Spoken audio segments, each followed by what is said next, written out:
free body diagrams, using arrows to represent forces on diagrams. Remember, we have all these forces that we can use on diagrams: friction, gravity, tension, electrical force, normal force, magnetic force, air resistance, applied force, and spring force.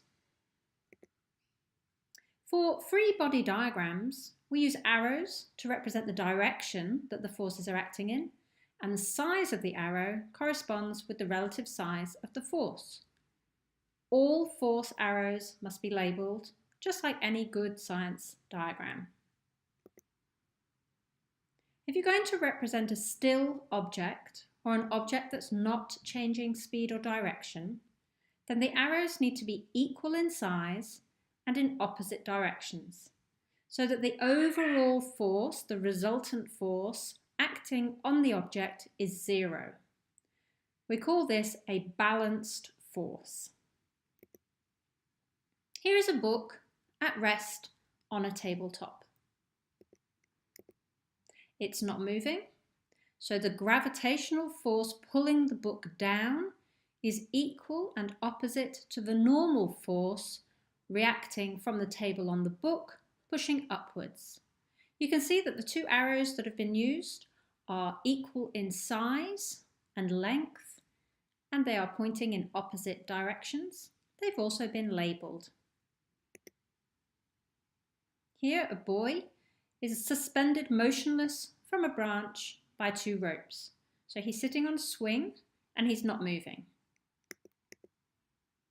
There's gravity pulling him down, and in the 2 ropes there is tension pulling upwards in the opposite direction to the gravity, and the 2 ropes added together equal and are opposite to the gravity pulling down.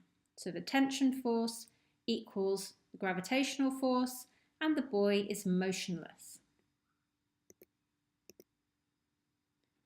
In this picture, an egg is free falling from a nest in a tree, and it's falling at a constant speed. So this is a view of it sort of in mid-fall. At this point, the gravitational force pulling the egg down is equal and opposite to the air resistance, which is slowing the egg down at the same rate as gravity is speeding it up. So the egg is falling at a constant speed. Now, to represent an object that's changing speed or direction or shape, this time we have diagrams where the arrows do not cancel out. So the overall direction and size of each force can be worked out by adding the forces pointing in the same direction and subtracting the opposing forces. In these situations, the forces are unbalanced because the object is changing speed, direction, or shape. So in this picture, the rocket is accelerating. The upwards thrust arrow is much bigger than the gravitational force arrow. And overall, the upwards force wins, so the rocket takes off. Here, the car is accelerating forwards. The thrust provided by the engine is overcoming and is greater than the air resistance that's holding the car back. So overall, the car is accelerating forwards. This poor gentleman standing on a sinking boat, the upthrust from the buoyancy of the boat, so the solid object sitting in a liquid has got upthrust happening on it.